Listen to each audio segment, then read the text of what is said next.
She's getting the slides pulled up. I want to thank all of you for being here today. This has been a lot of work for many years to get us to the point where we can hear all these great pitches, build this community, and see the results that we're looking for. I'm Matt Flechter.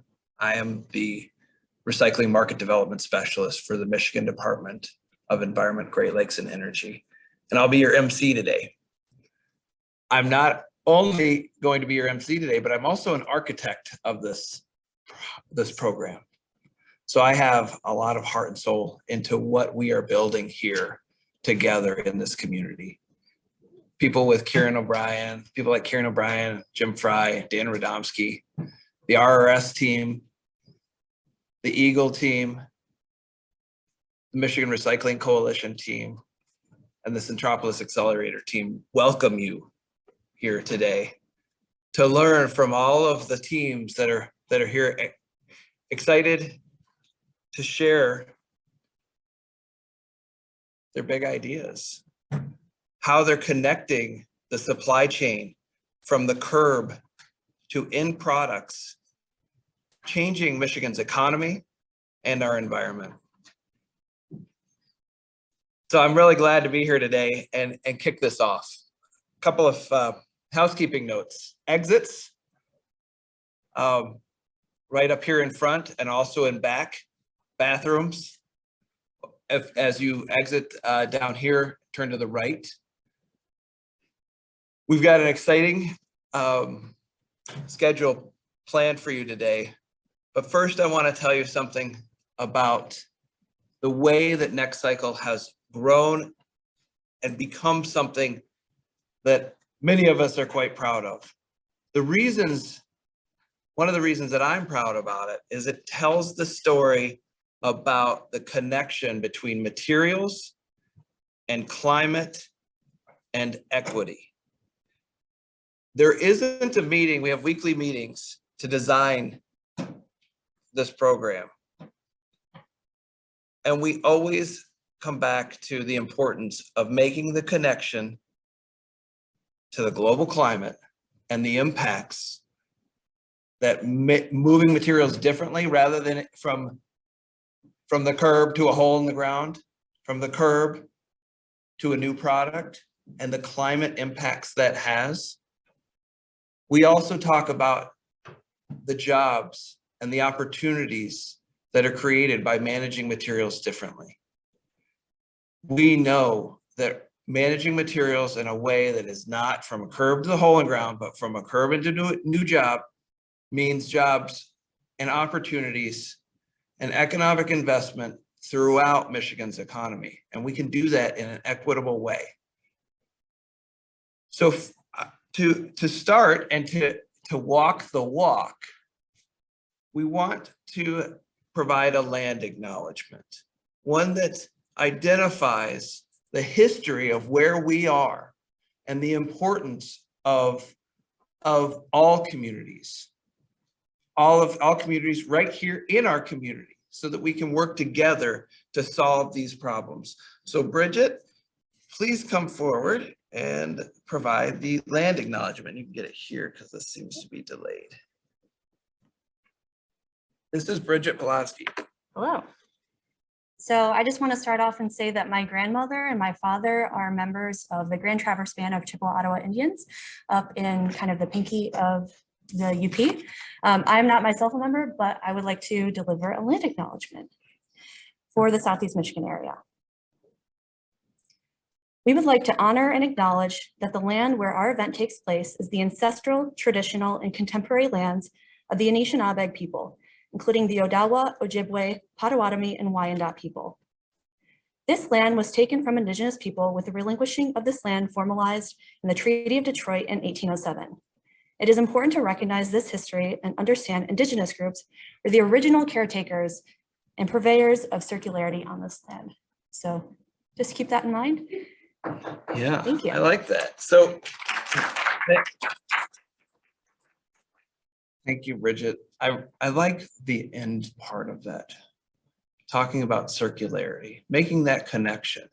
How many of you are are hearing circularity or circular economy on a multiple times per day. I mean, we're in this room, we're hearing that and thinking about how we can connect that to our ancestral land and our history. Circularity has been around for a long time, and we're telling these stories. And I suspect that we're going to hear a lot of those connecting stories today through the pitches. I'm going to be listening for that, because seeing those connections through the supply chain and through our community and through the stories of climate and equity and jobs, that's what this is all about. And so I'm excited to keep moving if our slides were up there. So the agenda today, thanks Kira. There we go, there it is. So real quick, running through the agenda, we have the showcase that will be the foods, liquids, and organic waste. We'll have a lunch and keynote from Closed Loop Partners, Jennifer Louie. We'll then move to the pitch competition and have the award ceremony. So let me give you a little bit of background about NextCycle Michigan and why we created it and what it is. NextCycle Michigan has 6 innovation challenges. Data is a guiding principle for us. We know that if we do not collect the data and do gap analysis to figure out what's missing, then we won't be able to fill those gaps. So we're spending a lot of time identifying where the gaps are and how we can fill them. We make connections in climate, as we've already talked about. And a major tenet of NextCycle Michigan are those public-private partnerships, building that equitable impact and growing those economic advantages. Thank you. The 6 tracks are foods, liquids, and organic waste, intergovernment initiatives and public-private partnerships. Micros, those are $10,000 grants to the small project with big ideas. The recycling innovation technology, recycling supply chain, and roads.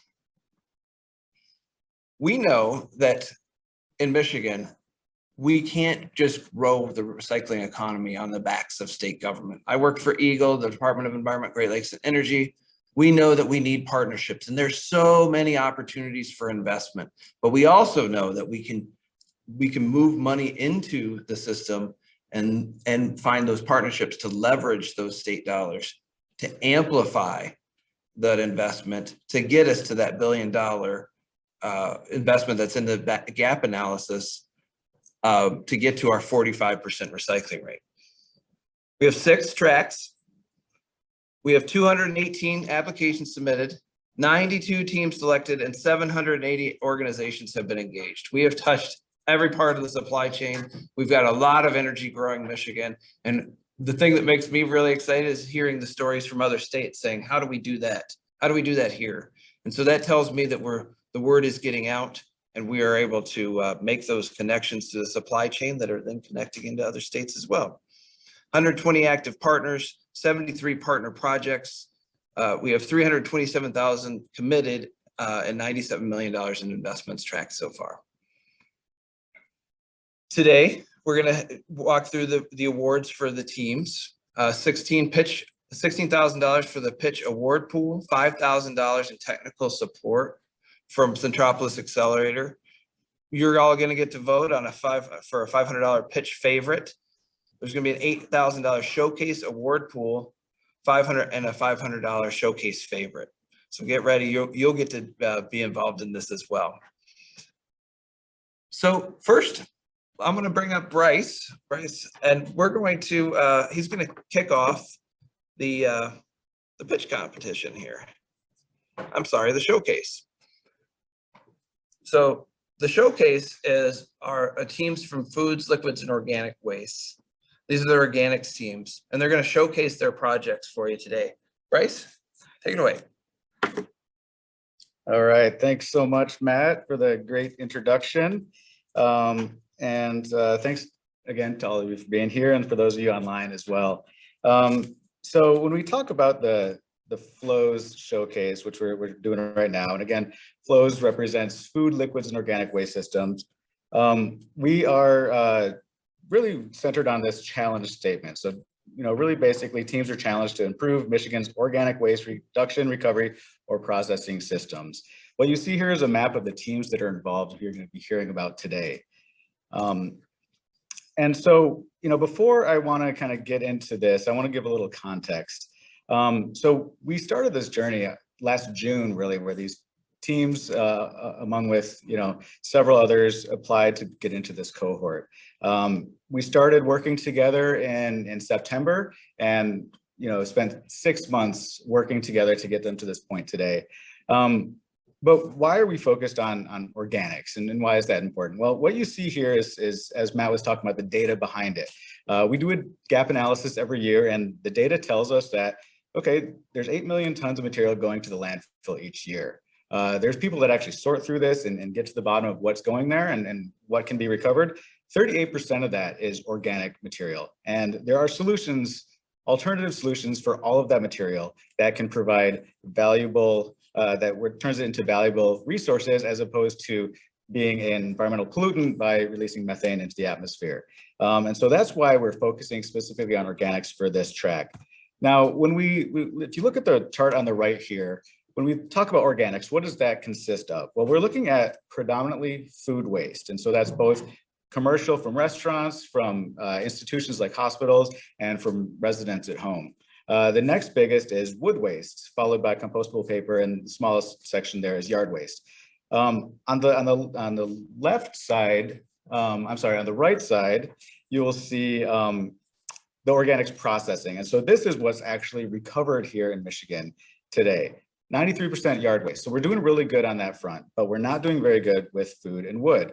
The reason we do good on yard waste is because there's a landfill ban for that. And so this tells us that we need to find solutions for food and wood waste.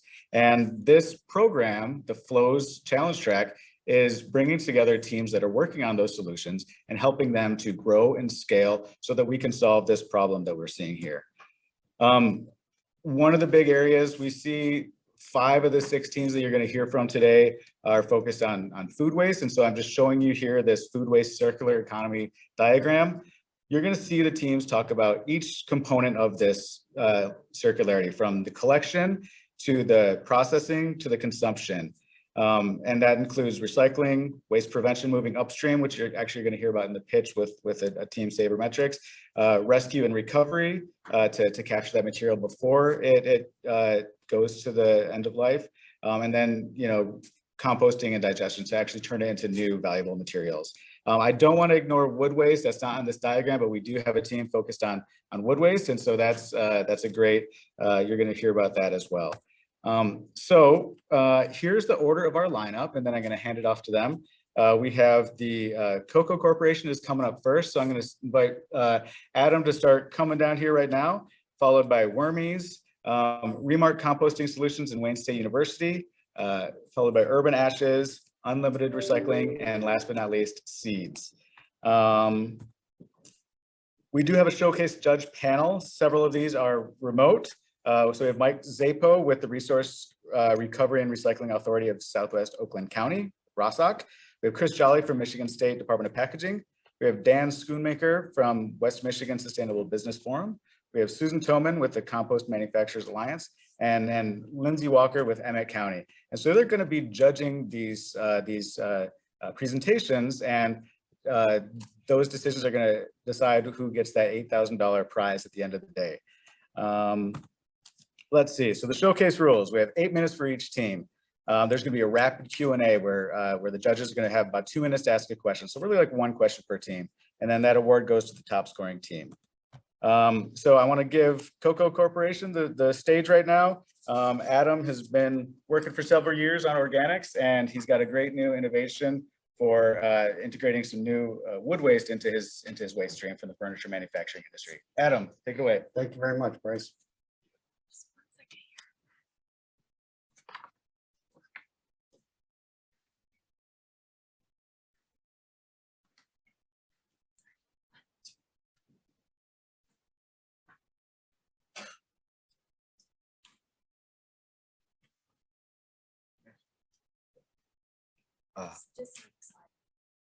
Where do you do that?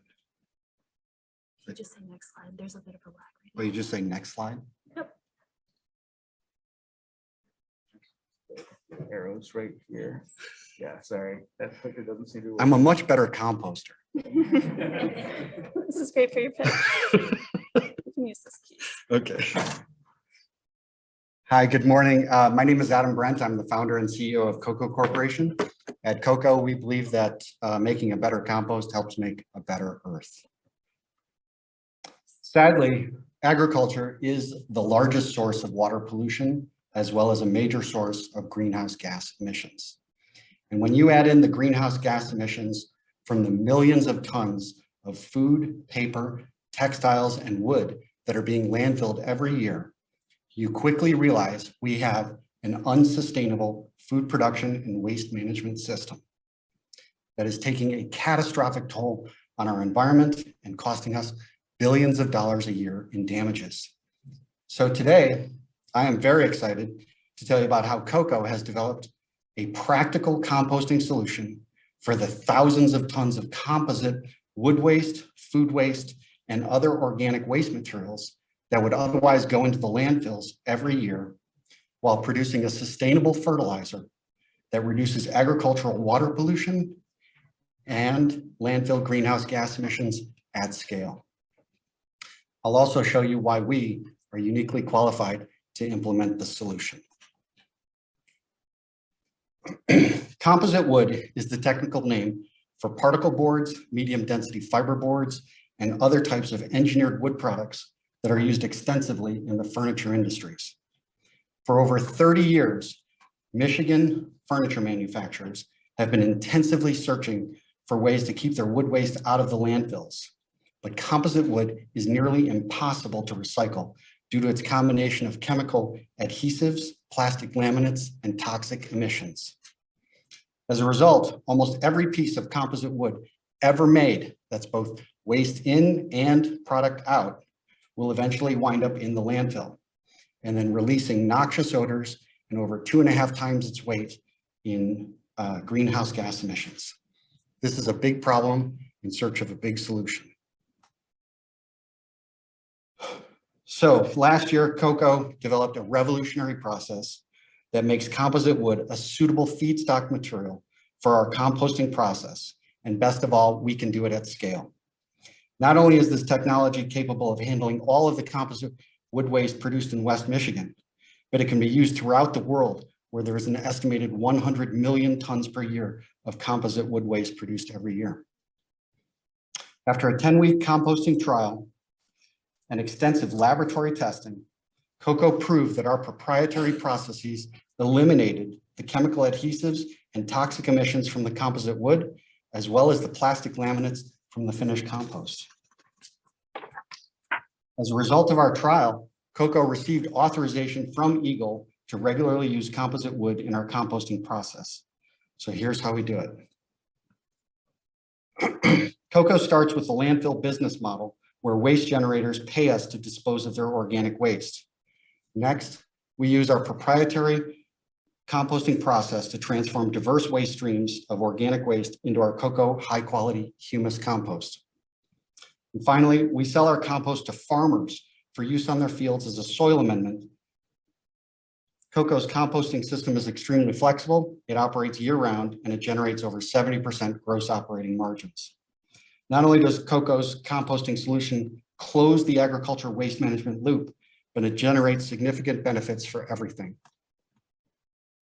Communities benefit from extending the life of their landfills while reducing their odors and greenhouse gas emissions.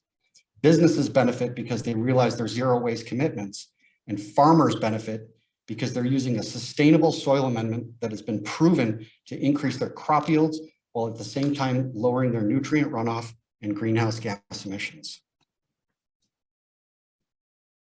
So after raising $1 million seed round to develop our 10-acre composting site in Holland, Michigan, Cocoa has been pioneering new markets, developing cutting-edge composting technology, performing real-world testing of our processes and products while increasing our business year over year. In addition, we have successfully run composting trials on challenging organic waste streams, such as recycled paper sludge and composite wood waste. We are a key participant in a groundbreaking Great Lakes Protection Fund study looking at using compost to reduce nutrient runoff from farm fields. And we have been finalists in major business competitions such as the Sustainable Brands Global Innovation Open and the NextCycle Michigan Innovation Challenge. In 2008, I closed my independent bookstores in Chicago due to the recession and the knowledge that there was simply no way I could compete with Amazon. So while I was exploring composting as my next business opportunity, I spoke with the operations manager of a toilet paper manufacturing facility that had been continuously operating since 1918. He assured me that his company will continue to flourish because people need to eat. Well, if people are eating, there's going to be a lot more paper sludge fibers that are left over from the recycling industry that need to be composted. Plus, people will produce more food waste. And of course, this is what made me really happy. Composting cannot be done on the internet. So long story short, I took an internship with Amish Mennonite farmers to learn how to make high quality humus compost. And then I used my degrees in chemistry and business to found CoCo. CoCo is the only registered composting operation in West Michigan that accepts food waste. So we primarily compete with landfills. Although CoCo is one of the largest food waste composters in Michigan, there's a long way to go before we make a meaningful dent in the 1 million tons of organic waste going into West Michigan landfills every year. So if we can begin scaling up and removing 30,000 tons per year of composite wood and 70,000 tons of other types of organic waste materials like food and paper, then we're going to begin taking a giant leap in the right direction. A recent US Composting Council survey reported that only 10% of all the compost that's made in the United States is sold into agriculture.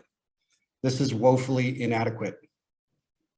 So why don't compost operations sell their compost to farmers when there are over 250 million acres of farmland available for application?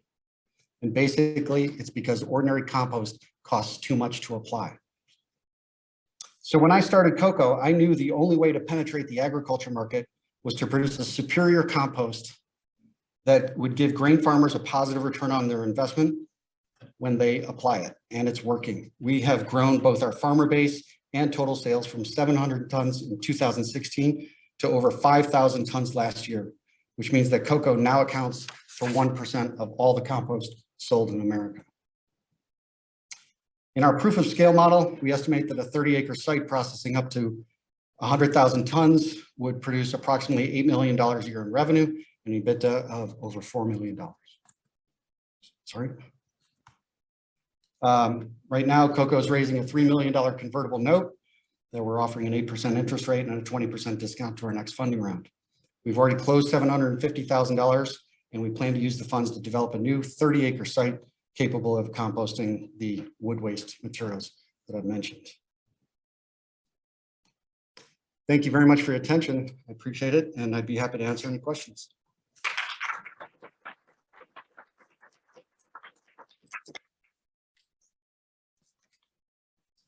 Dan, you have a question? Yeah, this question for you.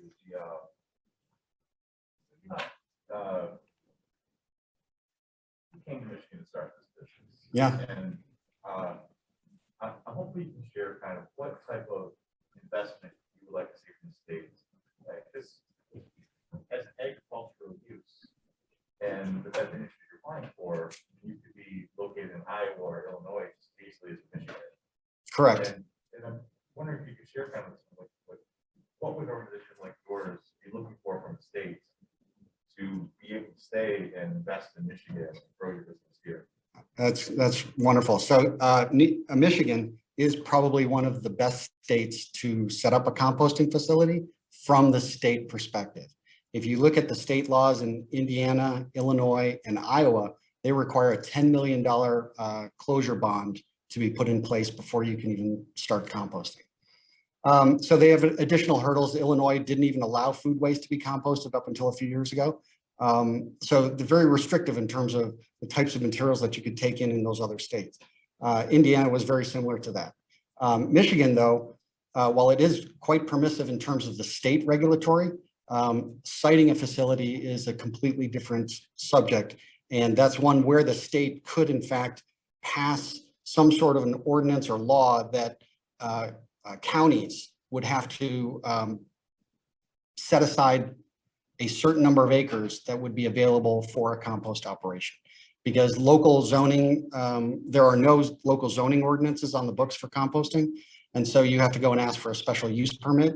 And then the community turns up and you don't get your permit.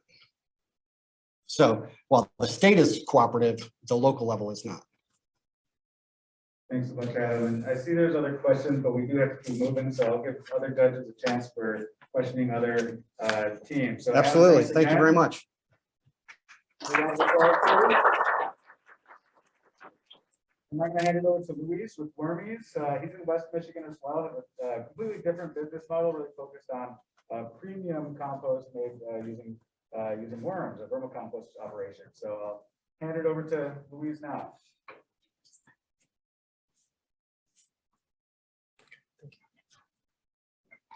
Hello, thank you very much. Yeah, my name is Luis Chen. I'm the owner and founder of Wormies.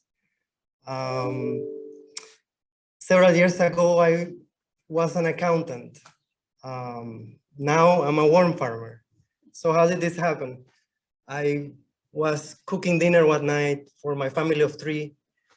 It was baked potato night. I was peeling those potato peels. I was about to throw them in the garbage can.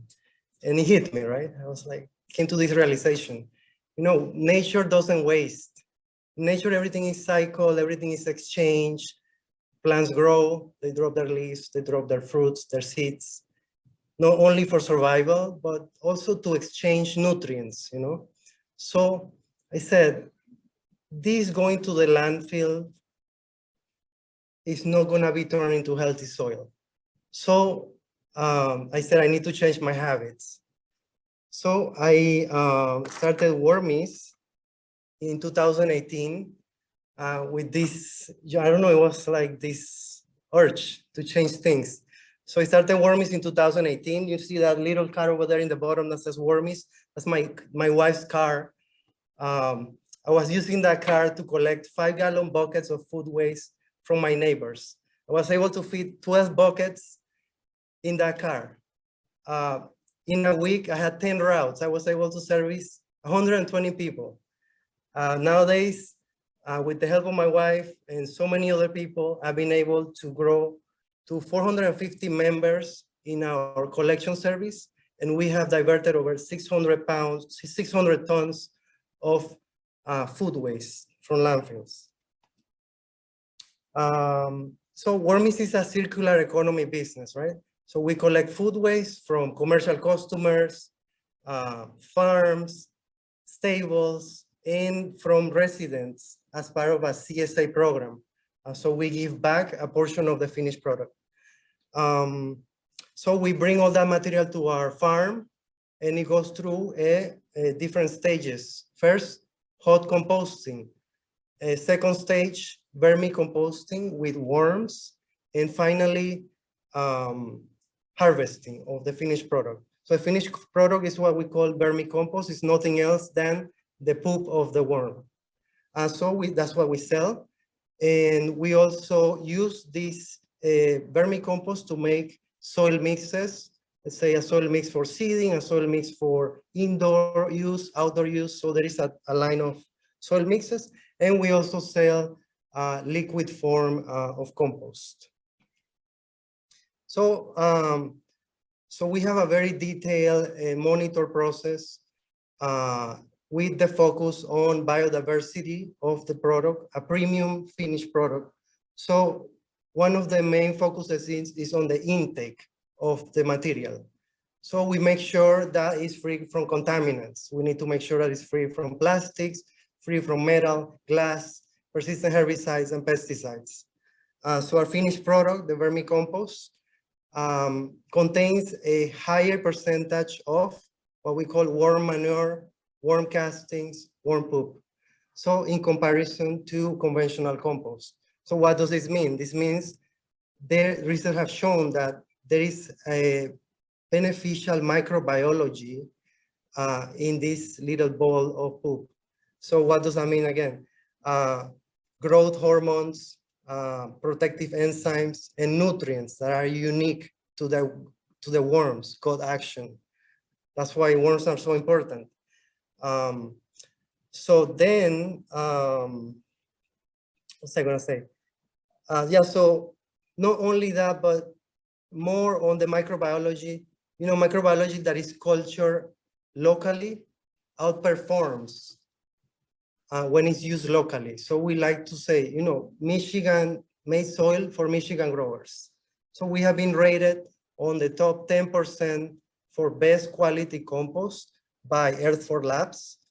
This is why, you know, our compost is highly valued by the local craft grower, organic grower. So that's our target customer, you know, the home grower, medium scale grower, greenhouse grower, organic grower. So nowadays we have the cannabis caregiver grower.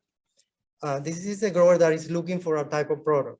So in Michigan alone, there is $150 million in sales for soil products for this market alone, the caregiver. It's not even the whole cannabis industry.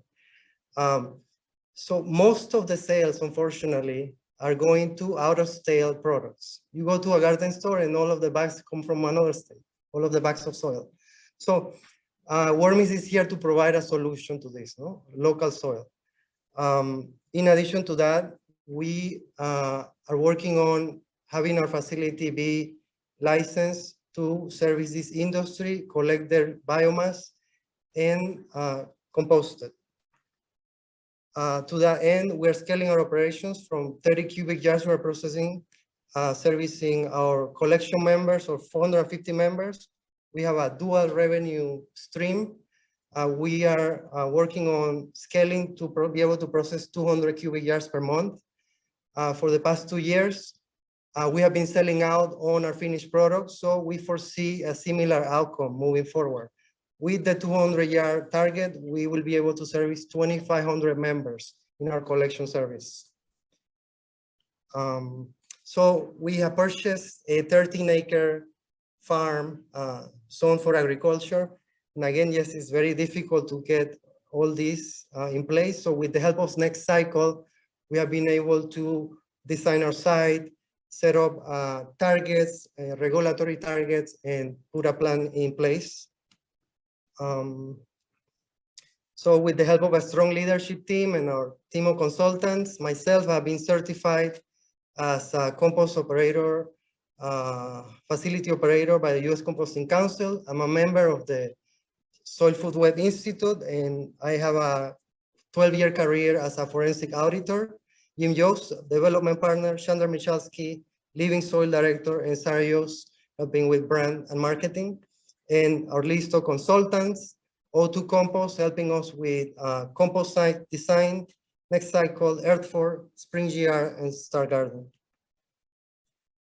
We're in a fairly new industry in our region. So with the help of our current customers, our supporters, and collaborations, we're able to spread the message. 400 people, 450 people in our pickup service, translate into thousands of people, you know, changing their habit, talking about composting, and talking about Wormis, you know, referrals. So we have been awarded, we have been blessed with awards and a lot of support from the community. NextCycle, the U.S. Composting Council have helped us from the very beginning. So I wanted to show some of the organizations that have backed us throughout the years. Finally, this is a sketch of the site that we are designing. You know, once the site is designed, okay, thank you. Time is up. Yeah, once the site is designed, we're going to be classified as a class 1 medium size composting operation. Yeah, this is the last one. Okay. So let's feed the soil, not the landfill. Thank you.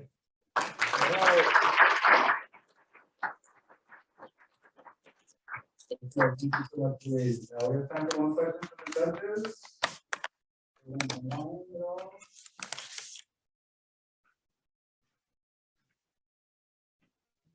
Just check the chat here.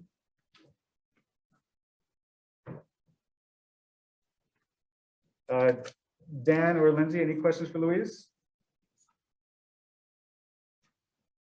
I actually don't, but I just want to say, coming from the same region, it's been really wonderful to grow your company. Thank you.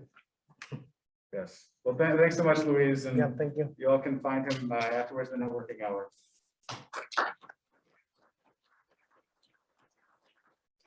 Okay, next up, I want to introduce Renee Wallace and Grace Maves with Remark Composting Solutions and Wayne State University. They have a community-centered approach in Detroit for composting in partnership with the university and community-based organizations. So let them take it from here. Good. Oh, we can use our. Oh, yeah. So good day, everyone. We are Remark Composting Solutions and Wayne State University, and we have formed a partnership. And today we'd like to talk with you about how that partnership formed. Like many good relationships that end in marriage, ours started out with a meeting, with a connection around a commitment of something we wanted to do together, and has evolved to the partnership that we're going to describe to you today. So I'm Renee V. Wallace, and my partner, Mark Covington. We are solutionarians. We basically come together using our expertise. I've been a systems and process consultant providing solutions across the US for the last 30 years. Mark is a community leader and owns a urban farm and a resource center on Detroit's east side. And we come together to actually provide solutions to folks in Detroit. And we've been involved in the compost industry for a while, so we've been recognized and trained in that industry. I'd like to introduce you to Grace Mays, who is one of our partners from Wayne State. Thanks, Renee. So Wayne State University, located in the heart of Detroit, is one of only 6 universities in the US to receive the highest Carnegie Foundation's ratings for both research and community engagement. And the Office of Campus Sustainability contributes to those successes through applied research-based solutions and community integrated initiatives that really focus on fostering a circular economy. And this work is led up by the director, Daryl Pearson, and myself, the project manager. And we came together with Remark to address urgent climate-related issues that we're seeing both locally and globally. So the problems that brought us together as we look at in Detroit, the management of land along with the severity that's happening related to climate change is disproportionately affecting the quality of life in Detroit. It's affecting our land, it's affecting us by the floods and well as heat. So there's also a gap in Detroit, the ability to process all of the materials that we're generating. So we don't have the capacity presently to do it. So this is our solution. We collectively divert compostable waste away from landfills, which are massive greenhouse gas emitters. We've heard this from several presenters. And instead we produce soil-based solutions that strengthen the local climate resilience, address the health and wellness of our neighbors, and do so through an equitable approach to a circular economy. And so our customers in Detroit are all a part of the city system. So the compost we're going to develop, the socks and blankets, as well as feeding our urban chickens, come out of the food system space, the water systems, and the land. So the majority of the inputs are going to come right out of the folks that are currently doing all this amazing food systems work, and the product being used by the farmers to improve our soil. With the water issues, we have a lot of folks doing green infrastructure projects to manage the stormwater. And on the land side, we're developing new spaces, and we're cultivating old spaces for new works. So we have customers who can use the product that we're going to develop. And how are we going to do that? We are really hyper-focused, hyper-local focused in the solution that we're designing. So Wayne State is our first customer and partner. So the first operation will be on their site, and we'll have a closed loop operation for them. We will develop a compost site that will be where we'll process all the materials, and all throughout the city we'll have pre-processing places where we can bring materials in, move them to our site, and then move compost back out all across the city. Detroit is large and we have over 600,000 people so who are all eating. So we know there's a lot of capacity for this work to be able to benefit Detroiters. And so today the invitation to you is to hear our story and to see where you can have impact in your investments. So here's why we said yes. We engaged key stakeholders at Wayne State and continue to do so on the city and state level as well.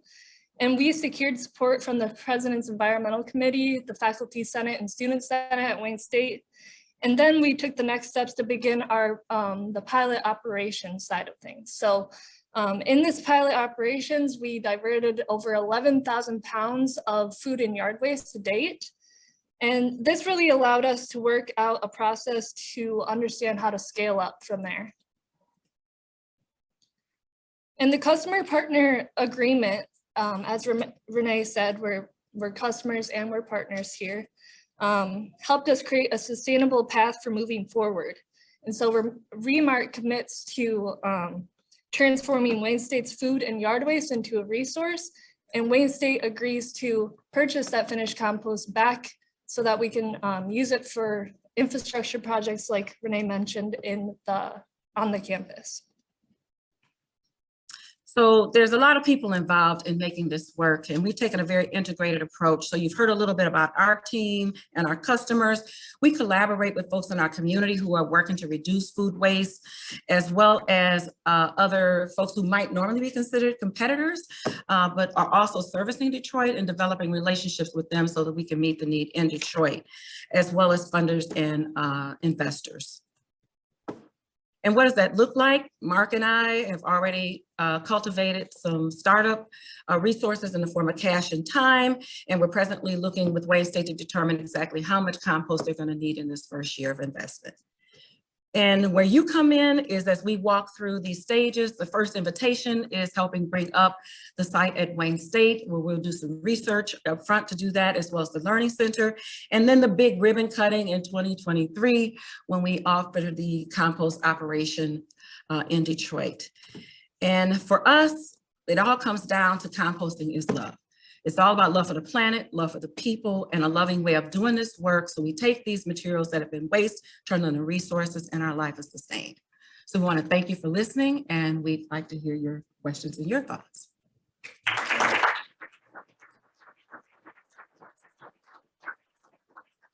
Thanks so much. Great job, folks. Any questions from the judges? Yes, I saw 5.5 tons for the pilot project. Is implementation, what scale are you expecting that to be? My understanding is to start out serving Wayne State. Yes. So you probably have some ideas kind of what the tonnage will be coming from that. Yeah, the numbers off the top of my head. Wow. Yeah, so that's actually what we're working with Nicole through this program to figure out is just how much materials are coming out of Wayne State. Right now, we're working with Aramark Food Services, who's the main person at Wayne State's campus.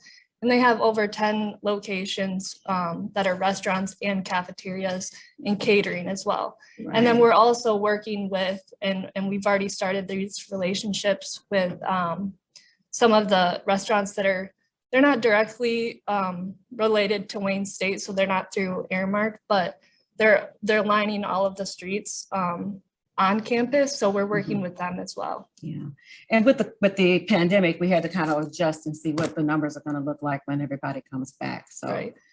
So Wayne State will be the first customer, but we're also targeting a few other organizations that we're in conversation with, so we make sure that we don't have just a single source initially, but a few others that will also bring materials to our site. Do you have a target capacity for the? We're actually backing into that. So we're determining based upon Wayne State and making sure that we have a reasonable amount of and then build the capacity beyond that to determine what the size of our site is actually going to be. Okay. So we're working from the end and coming back. We need to talk closer to the mic, I think. Yeah, I think the question wasn't heard. So the question was the target scale. that they're focusing So, on. yeah, I it's think gonna you're be gonna at the large scale. When you look at where Eagle's sites are small, medium, and large, it will be at the large end primarily because it's over 10% of food waste that we're going to do. But in terms of the size, it's probably gonna be more size in the medium range. That's basically looking at the capacity of Wayne State right now. But again, we don't wanna have one single customer carrying too much of the part of our capacity. So we're looking at what that's gonna be and then determine what the size should actually be. And clarification, so Dan, can you just talk a little closer to the mic? that $500,000. Oh, so that particular fund was, so there's a lot of research because we're a startup. So many others are already in this business. We're a startup. So there's marketing and feasibility research and site plans and all those kinds of things that we're working on now, business planning, all of that. So a good portion of that is for that pre kind of work. And then there's roughly about $200,000 or so of that, getting that first site at Wayne State up. We have to actually develop the land and the site for it, as well as the initial equipment that's gonna go there and the things that they have to do construction wise, at their site. All right, well, thanks so much. Thank you. Next up, we have Urban Ashes. I invite Paul Kickman up to the mic. Paul is a veteran of the urban wood supply chain and has developed an impressive model for capturing value from this material that's often underutilized. So hands over to you, Paul.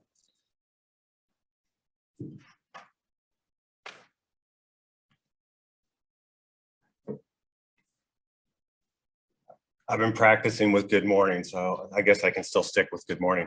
Good morning, everybody. My name is Paul Hickman. I am the founder and CEO of Urban Ashes. I'm here to talk to you guys today about cities and what their capacity is to actually positively impact the climate crisis we have, as well as positively impact social equity.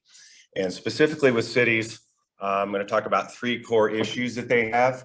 And first one being the urban tree disposal and landfill costs, as well as the carbon emissions related to that.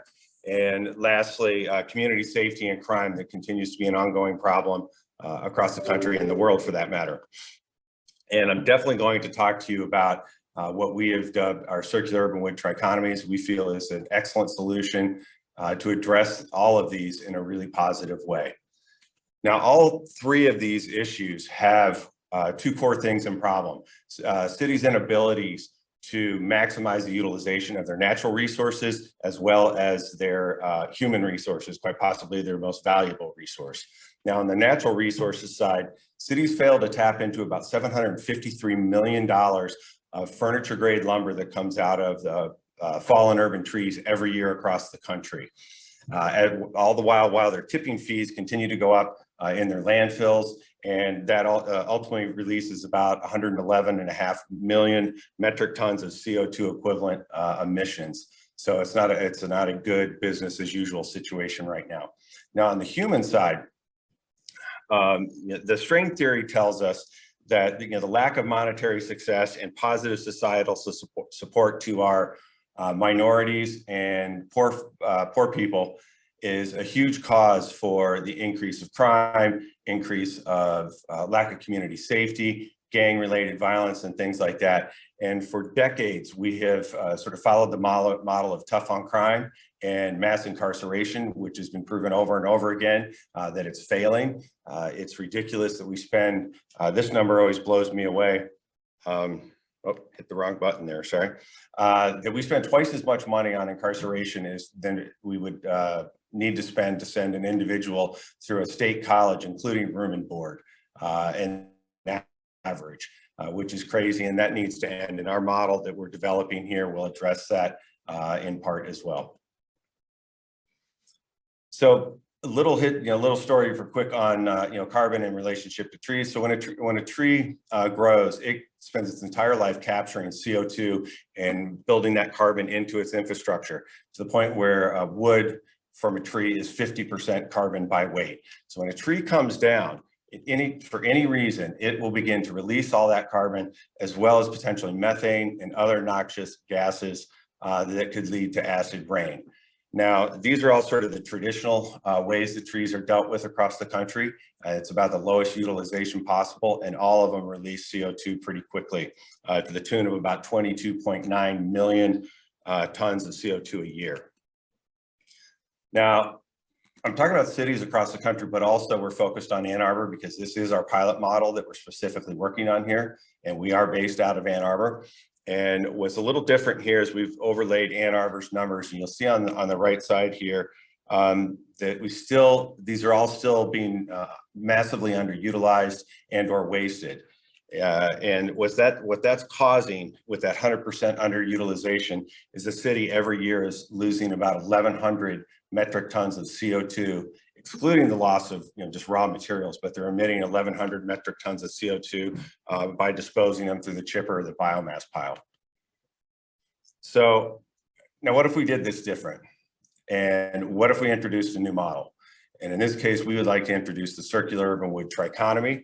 And with this model, what happens after a tree comes down, you'll see on the right side here, that we're able to capture about 64% of the logs and turn those into durable wood goods and keep those out into the system. And then in addition, looking at the repurposing with new technology, you can come talk to me about this later, this little dark brown chunk of wood here. Atoms is a benefit to you. You're talking about all the toxic elements and the composite. This has no toxic elements, except that it's solid walnut. So that's a whole other little beast. But bringing those together, you're looking at only 11% now going into the chipper. And the overall benefit, bringing 64 to 89% is kept into the system with at least 700, capturing about 700 metric tons or more from that 1,100 that was lost before. Now, on the environmental emissions side, the current baseline is pretty bad due to everything going into the waste stream. Introduce the cut model, we decrease what's going into the waste stream, so the baseline is automatically lowered. You do have some new emissions with processing, but they're actually relatively small when you start to compare the sequestered carbon that you capture in the end for these long durable wood goods. And so overall, you see the cut model emissions are substantially lower. Then on the economic benefits side, again, you start with a poor baseline. Introducing the cut model, that baseline goes up into the positive due to, again, the lack of tipping fees and costs going into the landfill for the materials.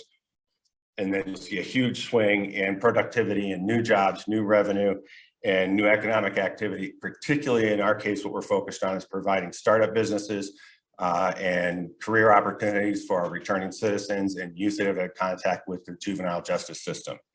So again, the cut model benefits go up in this case, substantially over the business as usual.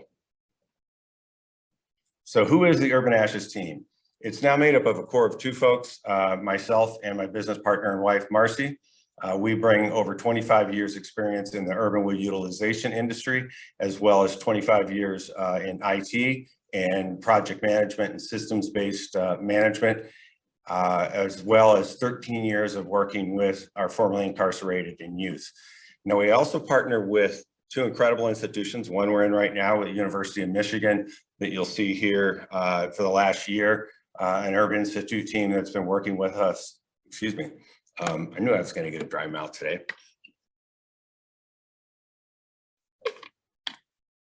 My apologies. With this incredible team that's helped us get us to this point. Some of these folks will move on, but two have already committed to stay on as contractors.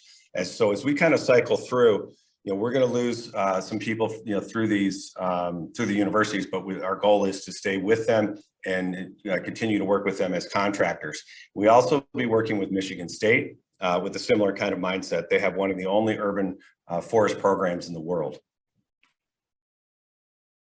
So how do we get here? In 1998, I was first introduced to urban salvage wood as the retail sales manager at EcoTimber. And then in 2005, with the onslaught of the emerald ash borer, we're basically ground zero. I'm guessing most people here know that. And we launched the first urban wood project and urban wood marketplace here in Southeast Michigan that's now grown into the Urban Wood Network, which is the national organization representing all the stakeholders in the urban wood industry across the country. In 2009, I launched Urban Ashes as a for-profit social enterprise manufacturing picture frames and furniture to help scale the utilization of urban wood while focusing again on the labor force of returning citizens and youth. I feel is one of our greatest accomplishments is that Google, we were able to take Google executives into Jackson Parnell prison. And ultimately they donated $2 million to launch the first IT program in the state of Michigan that's now being replicated across the country. Now, in 2019, we've shifted to take all this experience to focus, to help cities leverage our experience and utilize their urban salvage wood across the country. The cities are definitely primed across Michigan. You'll see Ann Arbor we're working with, and these other cities are waiting for the model to be developed, and the cities across the country are starting to inquire about it as well. We do this through staying connected with NextCycle as it grows, and Urban Wood Network as well. All these other excellent organizations we're already partnered with. And last, looking at major companies that are interested in utilizing urban wood, these are all ones that are already actively using or interested in it. Most of them are actively. They're having a tough time with their supply chain, and that's really what we're focused on is helping with the supply chain. So this is where you can help. We've pretty much completed our phase one that gets us to this point.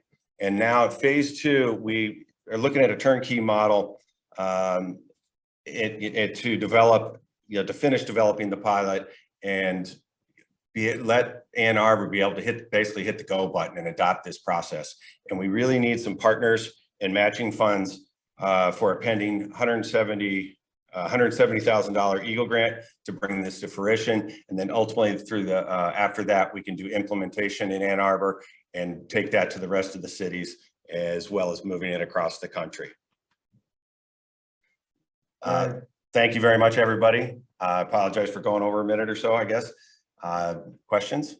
One question. Thanks, Michael.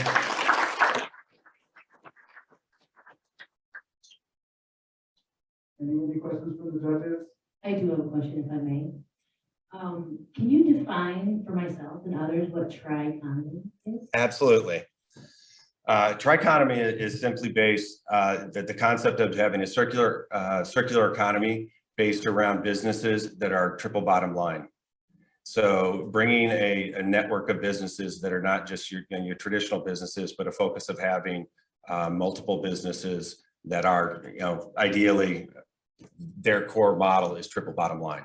So we wanted to come up with a relatively simple term to represent that. So it's not just your standard circular economy, it's a circular economy built on triple bottom line businesses. Yep. Okay, thanks so much, Paul. Thank you. Invite Olympic Recycling with Maria and Mr. Max. Yes. And they have been doing recycling for a very long time. They're part of the recycling materials and are now putting the organics team. So we've been helping them roll out that product, that service line to their customers. And all of this we have Sam and some of you is going to be giving you cues on the time. Stand right here.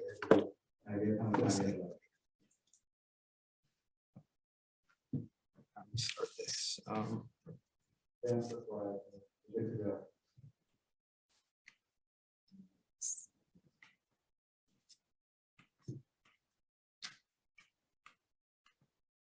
I'll do this first. Try it now. There you go. Okay. Let's start. My name is Maria Marin. I'm the CEO and founder of Unlimited Recycling. In 1988, I was pregnant with my firstborn son, Max, who happens to be here with me today.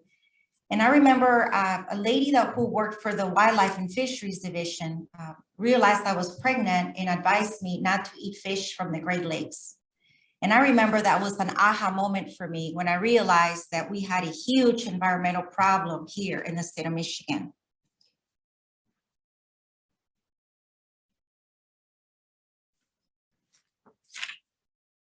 Many businesses are not properly disposing of their material. See, there are a lot of commercial and institutional companies out there that have sustainability goals and have the desire to divert their waste from ending up in the landfill. Composting is our future, and we are in the cutting edge of it, and that is why I am here today. The problem is how food waste is being managed. Based on US EPA estimates in 2018, 63.1 million tons of food waste was generated, which is 21.6% of total municipal solid waste generation, and only 4.1% of that was composted. In Michigan alone, the largest portion of material going to the landfill is organics, estimated at 45%, and we have been working to correct this huge problem by diverting this organic material from the landfill. Our solution is that we provide training, education, and collection containers. The customer places the material in the carts. We transport it to the composting farm and track the report data for the customer. We rent and lease equipment, including roll-off dumpsters, carts, compactors, and balers for the collection of the waste and recycling material.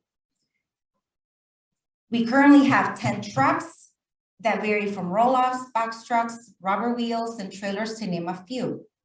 We make it easy for our customers to implement our recycling program, to manage their waste streams and reach their sustainability goals by performing the collection and transportation of their material to the composting farm and recycling facilities.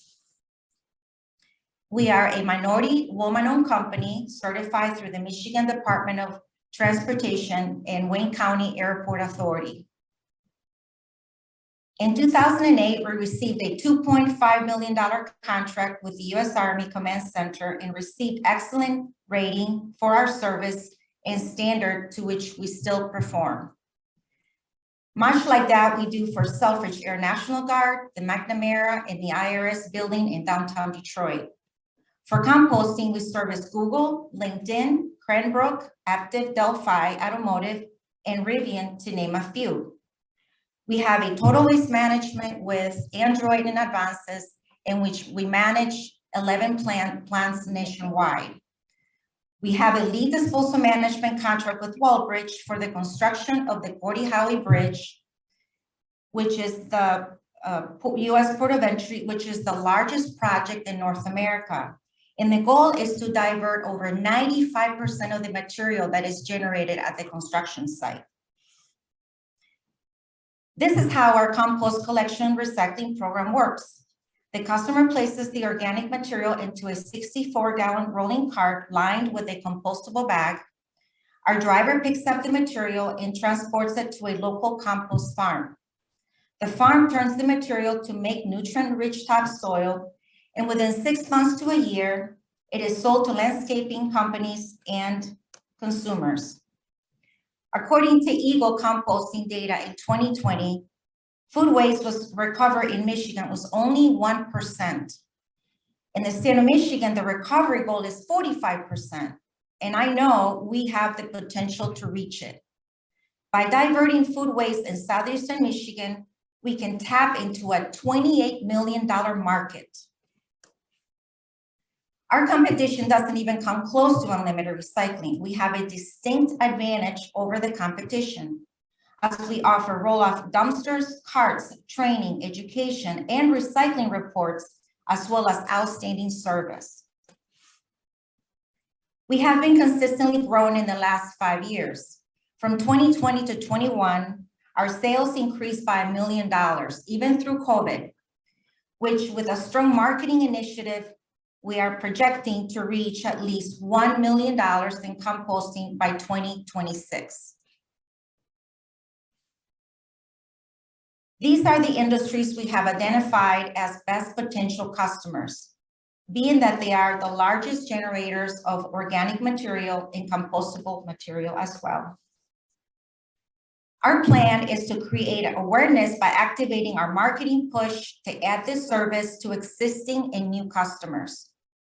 We need to purchase a rear loader truck, start with one, but more is needed as we grow.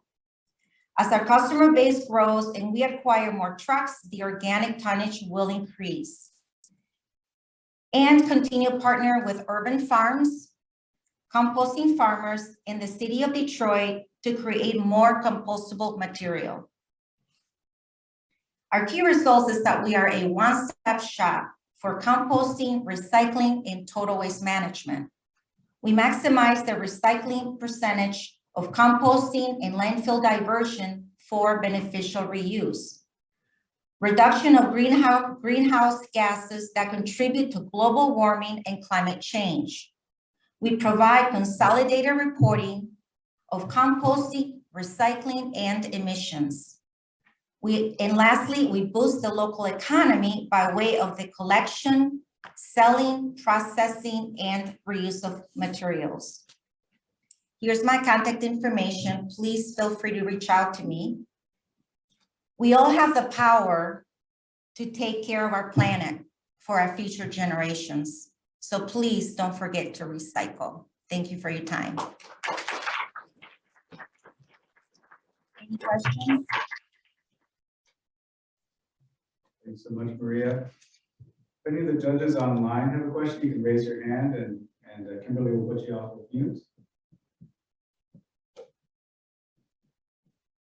All right, if not, I see Dan here has a question. Yeah, I think, is it up? Okay, cool. Maria, it's always wonderful to hear about your company. Great story. Thank you.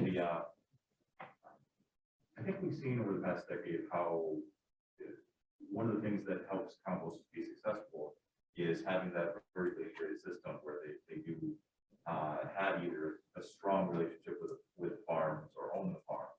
And I'm curious, do the farm that you're working with, is that one that you have an equity stake in, or do you have some kind of contract protection to protect you against price increases, or the farm not doing that, or you have a stable alternatives if need be?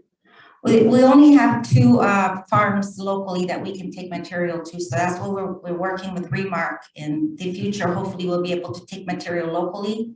But we really don't have any control of the increase in pricing. We are a collector, so we have to pick up material and find the best solutions to make sure that it's being recycled. And one of the things that we do is that we audit those facilities to make sure that they're in compliance with state and local regulation. You're welcome. Okay, thanks so much, Maria. Thank you.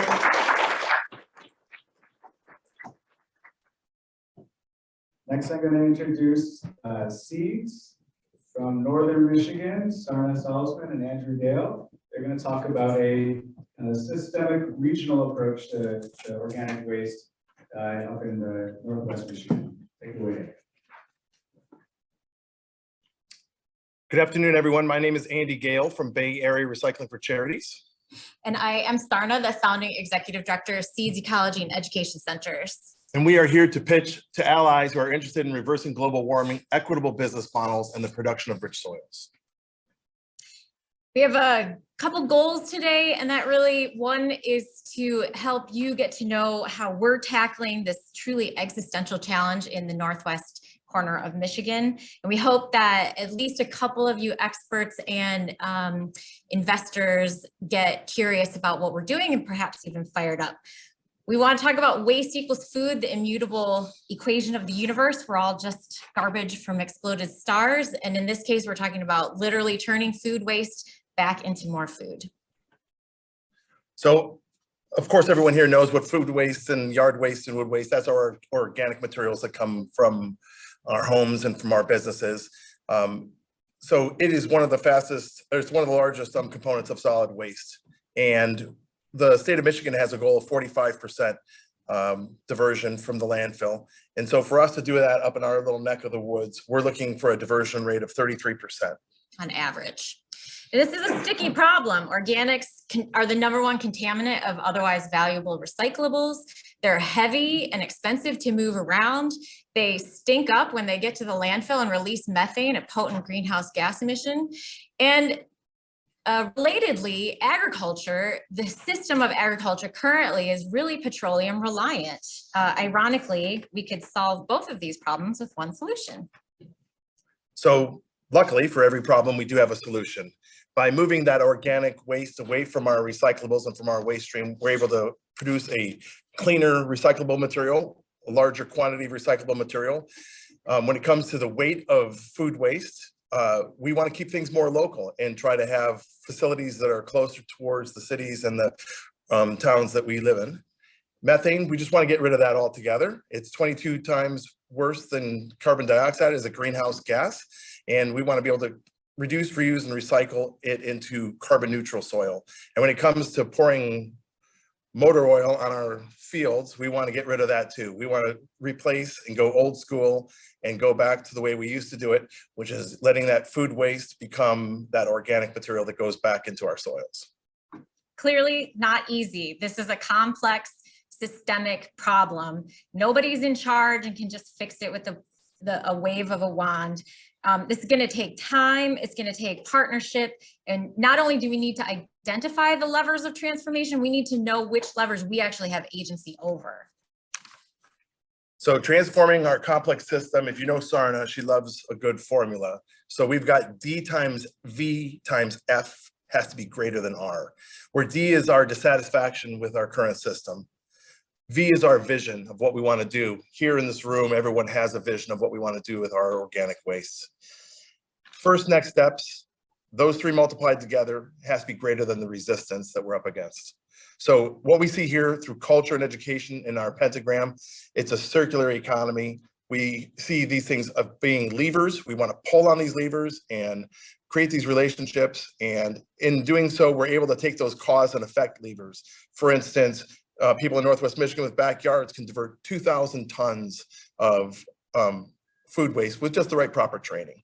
Going through erosion and stormwater control in Grand Traverse County alone could achieve even greater than the 45% that the state is looking for. We can achieve up to 55%.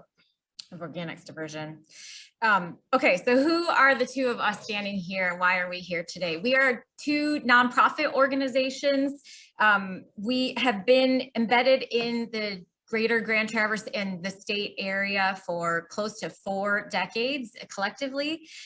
SEEDS is a systems change agent. We're expert trainers and we are demonstration and boutique scale innovators. BARC, they collect, they haul, they process, and they're ready to scale.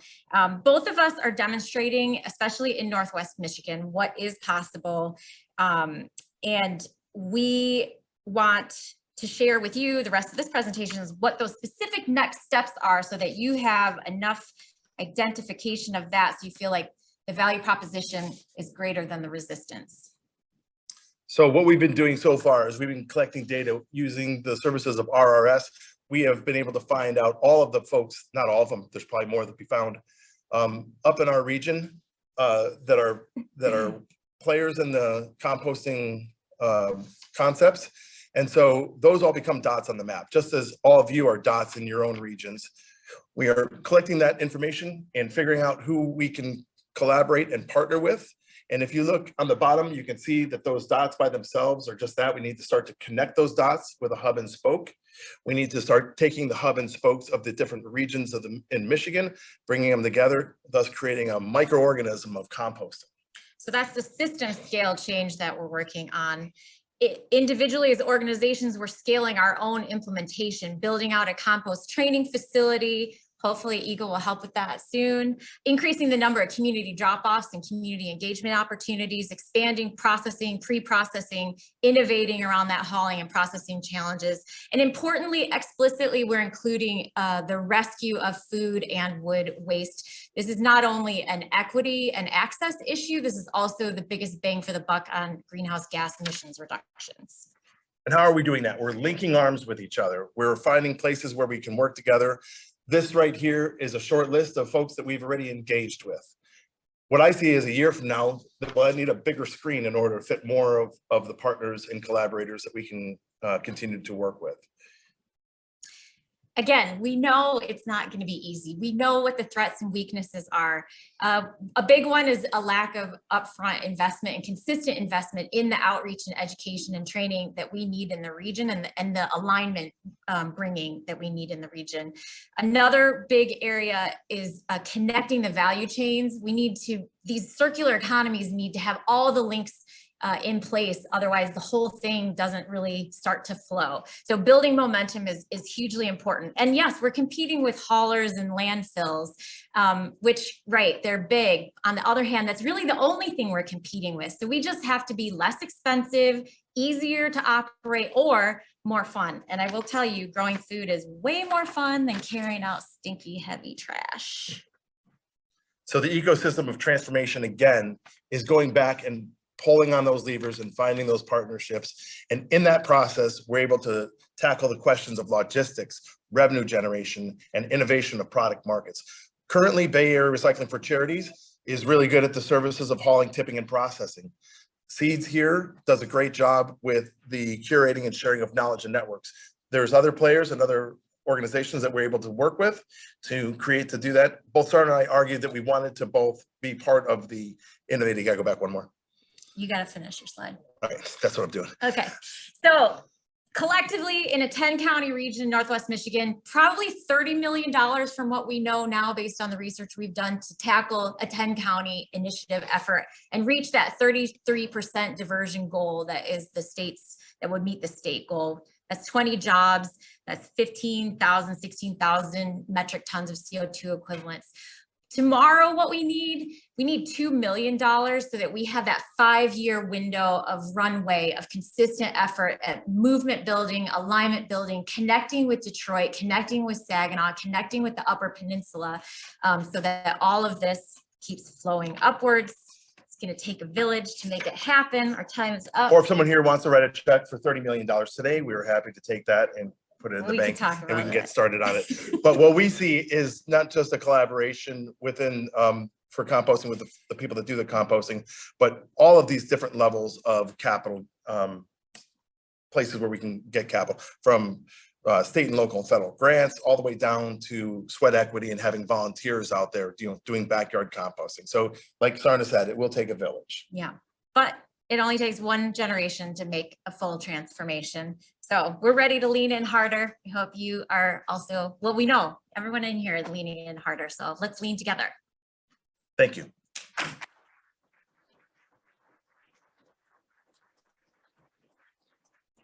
Thanks, team, that was great. I'm gonna give the virtual judges one chance to chip in. If you just raise your hand, we can get you unmuted. Not, and back to the judges on the table. One and a half big fan, I always love seeing these organizations. There's always, and I'm kind of in the space as well, there's a lot of pressure on leaders to bring together. I don't think people give enough credit to how hard that is to be successful. You talked a lot about job growth. In your last couple of slides, you showed what that actually looks like. And I want to say, like, this looks like you're about $1 million a job. Is that kind of an accurate understanding? And have you kind of considered like multipliers, and because it's not the best message there. Fair enough. So a lot of our data is really based on the market development study that we have just completed with RRS. And so this slice of jobs, I think you're right, we could present this differently and better because we are talking about a systemic change. And these jobs are really just one slice, like the operators of those big aerated static piles. There's not a lot of jobs there, although a lot of product moves through. But folks like Wormies, for example, coming up to Northwest Michigan and opening up another franchise location, that job is not really included in this number. So you're right, it's really just a slice. And then the ancillary. And again, it's difficult to get everything into this 8 minutes, which I do appreciate everyone that has done such a great job. But yeah, so $1 million per job, but we see this being a process that is over a 10-year period. So that would bring it back down to about $100,000 per job. Okay. And again, this was a solid, like a waste material flows study versus an economic impact study. That also deserves to be done. And then you start talking about the agricultural transformation that happens when you're delivering organic material soil amendments and replacing the petroleum products. Now you're really talking about greenhouse gas emissions, because these are really not that impressive in terms of emissions reduction numbers to me. The really impressive returns are when you're replacing petroleum in the ag sector. All right, well, thanks so much. Thank you. And that was the last of the closed teams that's going to present today. So how about another round of applause for everyone?